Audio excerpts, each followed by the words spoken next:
वही टॉपिक हमारा नेक्स्ट है नाइट्रिक अम्ल। नाइट्रिक अम्ल क्या होता है? इसका रासायनिक सूत्र होता है HNO3। बात करें अणु भार के, अणु भार क्या होता है भाई? H का कितना हो गया 1, N का 14, ऑक्सीजन का 16 गुणा के 16 × 48 और 14 62 और 1 कितना हो गया 63। ठीक है। सबसे पहले नाइट्रिक अम्ल को बनाया था ग्लोबर ने। ग्लोबर एक वैज्ञानिक का नाम है। ग्लोबर ने इसे 1650 में लगभग सबसे पहले बनाया था। सोरे, सोरे सामान्य नाम है। इसका सूत्र होता है KNO3, potassium nitrate. Potassium nitrate और सांद्र सल्फ्यूरिक अम्ल को मिला करके सबसे पहले ग्लोबर ने प्राप्त किया था नाइट्रिक अम्ल। बाद में 1776 ईस्वी में वैज्ञानिक कैवेंडिश ने इसे शुद्ध अवस्था में प्राप्त किया था। बात करें यदि नाइट्रिक अम्ल की प्रयोगशाला विधि की,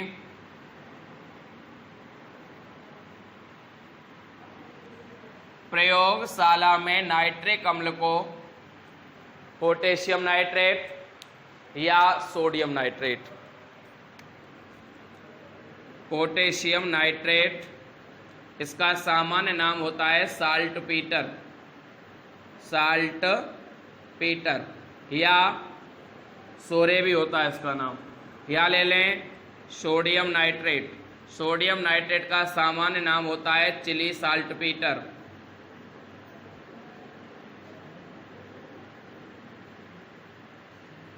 पोटेशियम नाइट्रेट या सोडियम नाइट्रेट, दोनों में से किसी एक को लेते हैं और एक को लेने के पश्चात इसमें दोनों में से किसी एक के साथ मिलाया जाता है सल्फ्यूरिक अम्ल H2SO, जिससे क्या बनता है नाइट्रिक अम्ल बनता है। क्या बनता है नाइट्रिक अम्ल प्रयोगशाला में। तो हम कह सकते हैं, देखो हम ले लें सोडियम नाइट्रेट NaNO3 प्लस के H2SO, क्रिया कराने के पश्चात बनेगा क्या नाइट्रिक अम्ल, तो हमारा बनेगा ही बनेगा। अब बचा क्या देखिए, यहाँ से एक H बचा, यहाँ से Na बचा और यहाँ से SO4 बना, यानी बन जाएगा NaHSO4। NaH ये क्या होता है? ये तो हो गया हमारा नाइट्रिक एसिड और ये हो जाएगा sodium by sulphate, sodium by sulphate. और यदि यहाँ पर देखिए पोटेशियम आ रहा होगा तो यहाँ भी पोटेशियम आ जाएगा भाई। यहाँ Na तो यहाँ भी Na और यहाँ K तो यहाँ भी वो पोटेशियम बाई सल्फेट बन जाएगा। दोनों से बनता है सोडियम सल्फेट, सोडियम नाइट्रेट से भी और पोटेशियम नाइट्रेट से। प्रयोगशाला में हम दोनों का ही प्रयोग कर सकते हैं, पर साथ में बराबर की मात्रा में क्या होना चाहिए, सांद्र सल्फ्यूरिक अम्ल भी होना। यदि हम इसको 10 ग्राम ले रहे हैं तो सल्फ्यूरिक अम्ल भी कितना होगा, लगभग दोनों की समान मात्रा होनी चाहिए। देखिए नाइट्रिक अम्ल की प्रयोगशाला में निर्माण।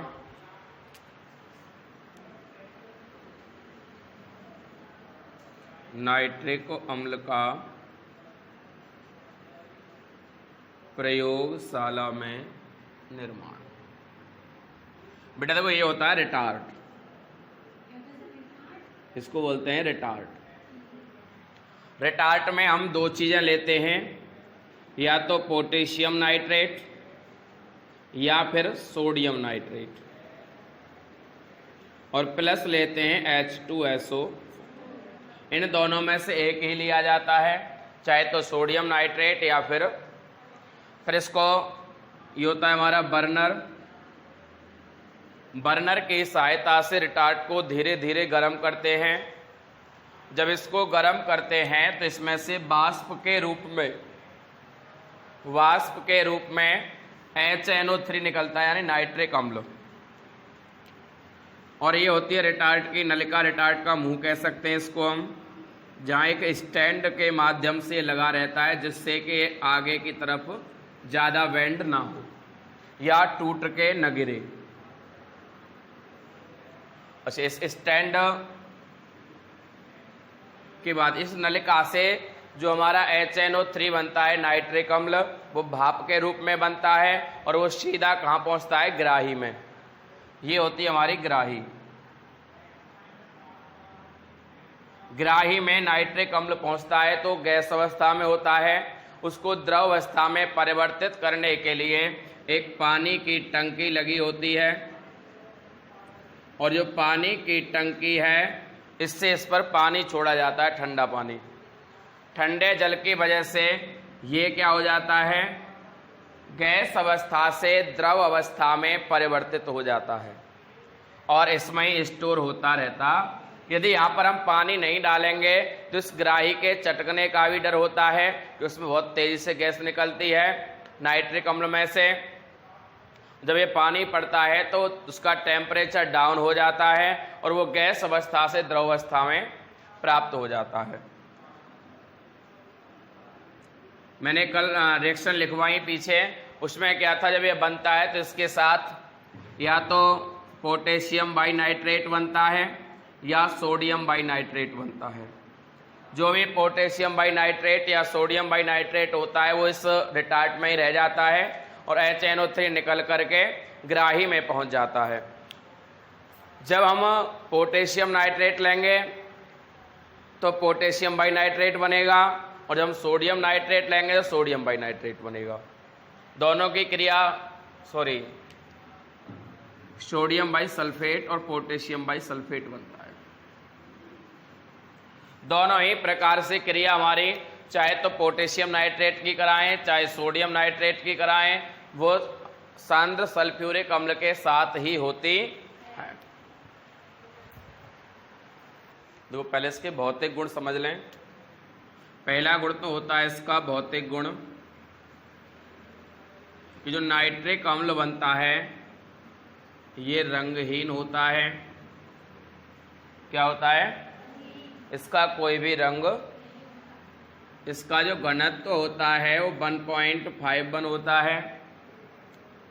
जल में विलेय होता है, तीव्र गंध होती है इसमें, और यदि इसको प्रकाश की उपस्थिति में रखा जाए तो ये नाइट्रोजन ऑक्साइडों में विघटित हो जाता है।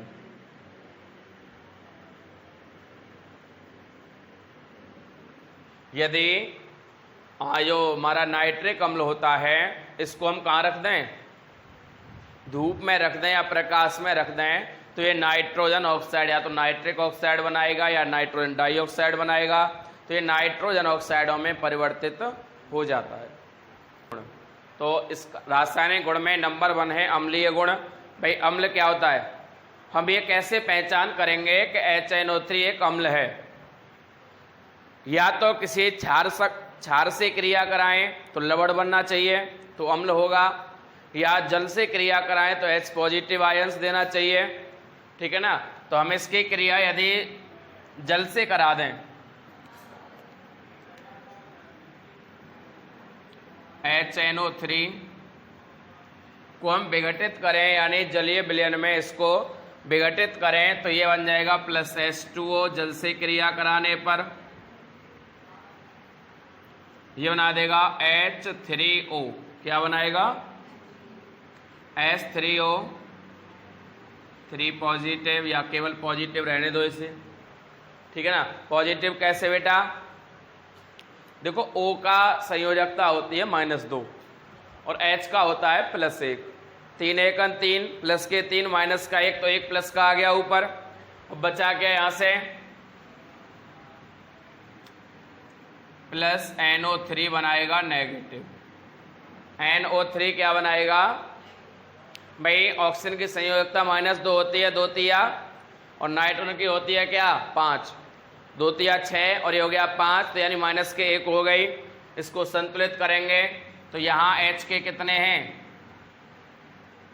भाई यहाँ तो 1 और 2, यहाँ 3 हो गए। O के यहाँ कितने हैं?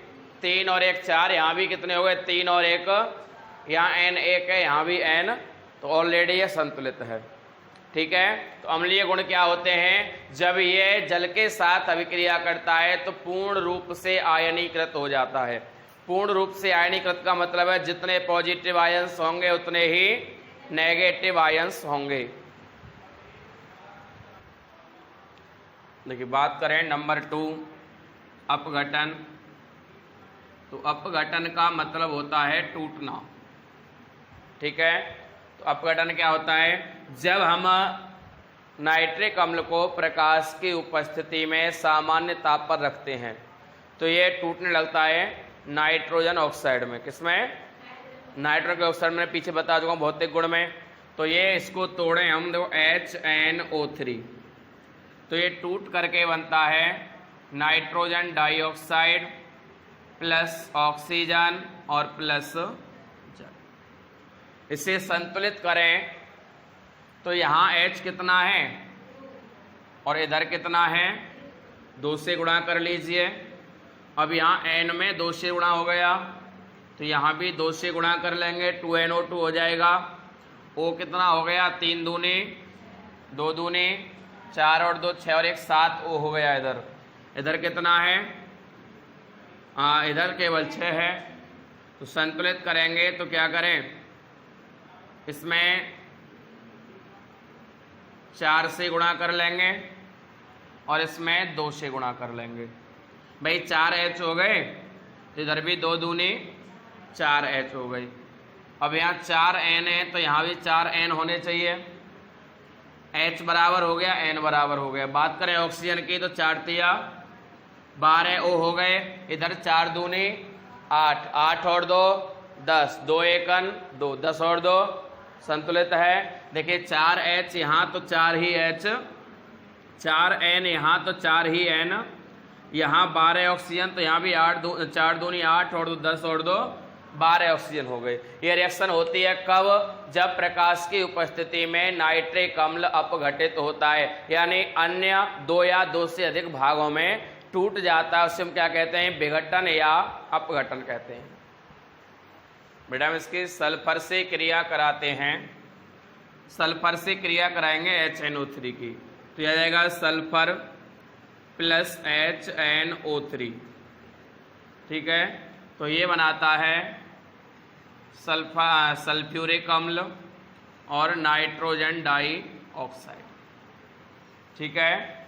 देखिए ध्यान रखना है, जब कोई भी अम्ल या क्षार किसी धातु अधातु या उपधातु से अभिक्रिया कर रहा है तो वहाँ जल अवश्य बनता है, ठीक है ना। तो यहाँ भी अधातु से क्रिया कर रहा है तो यहाँ भी क्या हो जाएगा, जल साथ में बनेगा। और इसको संतुलित करने पर यहाँ 6 अणु आ जाएंगे इसके, यहाँ भी N के 6 हैं तो यहाँ भी कितने होंगे, N के 6 हो जाएंगे। और H के हो गए 6, तो देखो 2 तो यहाँ हो गए, यहाँ कितने होने चाहिए, 4 होने चाहिए ना, तभी तो 6 हो पाएंगे। ये रिएक्शन हो गई हमारी किससे, सल्फर से अभिक्रिया कराते हैं तो ये बनाता है H2SO4 और नाइट्रोजन डाई। और ये ध्यान रखना है जब कभी अम्ल धातु अधातु से अभिक्रिया कर रहा है तो जल अवश्य बनेगा, जल अवश्य बनता है।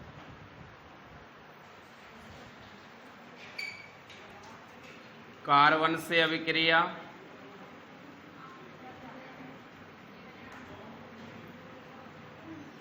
कार्बन से जब ये अभिक्रिया करता है क्या, HNO3,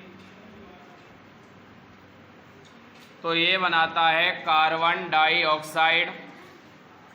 ये ध्यान रखना है किसी भी अधातु से यदि HNO3 अभिक्रिया कर रहा है तो वहाँ नाइट्रोजन डाइऑक्साइड तो बनेगा ही, और जब कोई अम्ल क्रिया करता है साथ में जल भी अवश्य बनता है। देखिए जो नाइट्रोजन डाइऑक्साइड बनता है ये तो केवल HNO3 से बनता है, और जो जल बनता है वो सभी अम्ल के साथ बनता है, चाहे वो HCl हो, चाहे H2SO4 हो, चाहे वो HNO3 हो, जल सभी में बनेगा। और जब HNO3 क्रिया कर रहा होगा तो वहाँ पे नाइट्रोजन डाइऑक्साइड भी अवश्य बनेगा। अब इसको संतुलित कर लें, देखिए यहाँ H के कितने हैं, 2 अणु परमाणु हैं तो यहाँ भी लगा दिया 2 हमने। तो इसका कारण क्या हुआ कि यहाँ पर नाइट्रोजन के भी 2 हो गए, हाँ ठीक है। अब ऑक्सीजन के हो गए 3 दूनी यहाँ कितना हो गया भाई? 2 और 2 दूनी 4, 4 और 1 5 हो गया। संतुलित नहीं है तो क्या करें?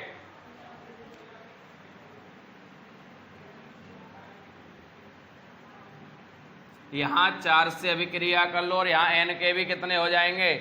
4। अब भाई ये क्या है कि यहाँ H के भी 4 हो गए, तो यहाँ 2 से कर लो, 2 दूनी यहाँ भी कितने हो गए? अब ये संतुलित हो गया। 4H 4N 12 oxygen 1 carbon, 1 carbon और 4 हाइड्रोजन, 4 नाइट्रोजन, 2 और 4 दूनी 8 और 2 10 और 2 12, 12 ऑक्सीजन। ये संतुलित हो गया। तो ये ध्यान रखना है, जब किसी भी अधातु से अभिक्रिया करेगा तो वहाँ पर नाइट्रोजन और जल अवश्य बनेगा। जल तो सभी अम्ल बनाते हैं, परंतु यदि HNO3 यहाँ है तो यहाँ पर नाइट्रोजन डाइऑक्साइड भी होगी। बाकी यहाँ पर कोई ना कोई अन्य पदार्थ बनेगा जो इससे रिलेटेड होगा। किससे? अधातु से रिलेटेड। देखिए, बात करते हैं HNO3 के उपयोग। पहला उपयोग है इसका उर्वरक बनाने में, यानी जितने भी नाइट्रेट वाले उर्वरक होते हैं सभी में मिला होता है, जैसे कैल्शियम नाइट्रेट वगैरह। और दूसरा उपयोग होता है इसका प्रयोगशाला में अभिकर्मक के रूप में और अम्लराज के बनाने में। अम्लराज क्या होता है? अम्लराज होता है HNO3 और HCl का 1:3 का मिश्रण। इन दोनों को यदि HCl और HNO3 और HCl को 1:3 में मिला दें तो अम्लराज बन जाता है, जिसे हम एक्वारेजिया कहते हैं। एक्वारेजिया। और एक्वारेजिया जो होता है उसका काम होता है जो सोने और चांदी के जो आभूषण होते हैं उनको सफाई करने में। जो गांव में आते हैं लोग उसको साफ करने के लिए उनके एक बोतल में एक छोटा सा कोई लिक्विड होता है, और लिक्विड कौन सा होता है? एक्वारेजिया होता है। वह हमारे जो आभूषण होते हैं उनको साफ नहीं करता, बल्कि उनके ऊपर वाली परत को उतार देता है और नीचे वो साफ चमकीले निकल आते हैं, और ऊपर से वो सोने या चांदी को उस पर से ले जाते हैं ऊपर वाली परत को उठा करके।